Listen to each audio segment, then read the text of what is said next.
이재명 정권 비리 수사의 상대성 이론 혹시 들어보셨습니까? 야당 인사들에 대한 수사는 빛의 속도로 빠르고 신속하게 진행되는데 전재수, 김병기, 강선우, 장경태 의원을 포함한 더불어민주당 인사들에 대한 수사의 시간은 한없이 느리게 흘러갑니다.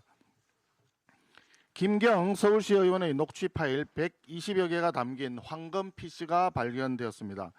공천을 둘러싸고 강선우 의원뿐 아니라 더불어민주당의 전 현직 당직자, 의원, 보좌진, 시의원들의 이름이 줄줄이 등장하는 녹취가 확인되었습니다.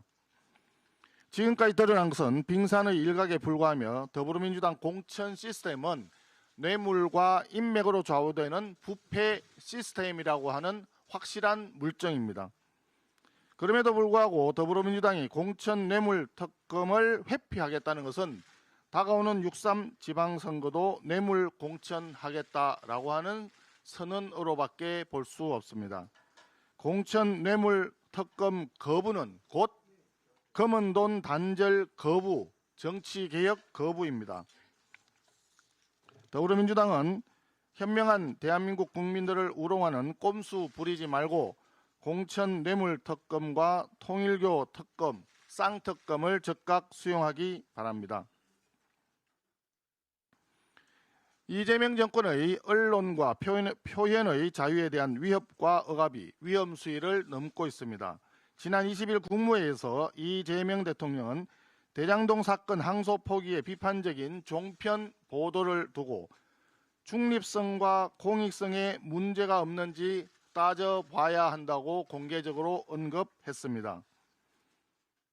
이규현 청와대 홍보수석은 한술 더 떠서 언론 인터뷰에 나와서 정권의 비판적인 보도를 내놓는 종편을 향해서 하루 종일 정치 쇼를 하고 패널들이 편파적이라는 취지의 거근을 쏟아내었습니다.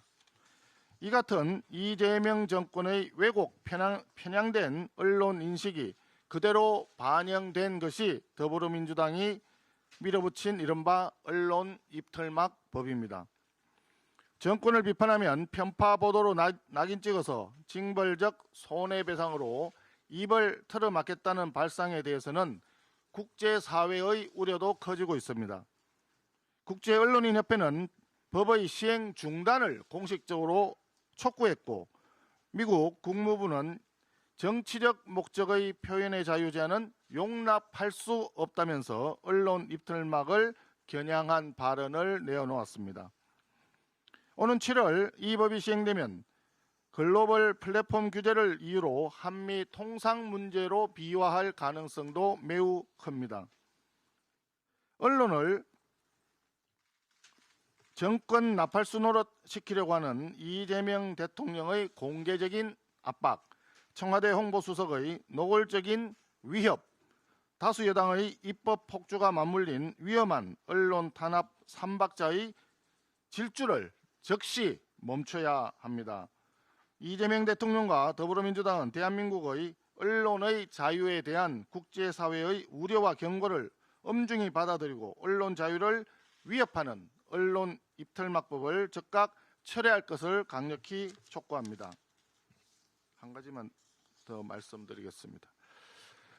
최근 대장동 항소 포기 배경에 대해서 정당한 해명을 요구한 검사들이 대거 검찰 한직으로 밀려났습니다.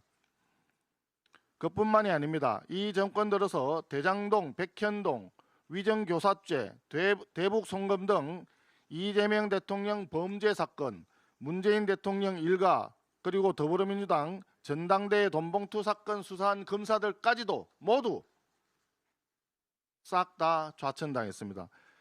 이것이야말로 영화 대부에서나 볼 법한 마피아 같은 보복 인사입니다. 저항하면 처벌, 침묵하면 포상입니까? 대장동 항소 포기에 침묵했던 김태훈 검사장은 대전 고검장으로 승진시켜줬습니다. 그렇게 특별히 포상을 내린 그 김태훈 고검장에게 이 정권이 맡긴 미션이 바로 통일교 신천지 검경 합동수사 본부장직입니다. 김태훈 합수부는 이미 민중기 특검 뺨치는 편파 왜곡 수사 행태를 보여주고 있습니다. 국민의힘에 대해서는 20년 전 역사까지 들춰내는 망신주기식 신천지 언론 플레이에 집중하면서 전재수 의원 등 더불어민주당 인사들의 통일교 검은 돈 수사는 애써 외면하고 있습니다. 이재명 정권은 가전 꼼수로 쌍특검을 회피하면서 뒤에서는 보복 인사로 검찰 조직을 길들여서 야당 탄압의 새로운 칼로 써먹기 시작한 것입니다. 이 같은 현실을 현명하신 대한민국 국민들께서도 직시해 주시기 바랍니다. 다시 한번 이재명 정권에 촉구합니다. 깨끗한 정치, 정직한 정치, 반듯한 정치 합시다. 이상입니다.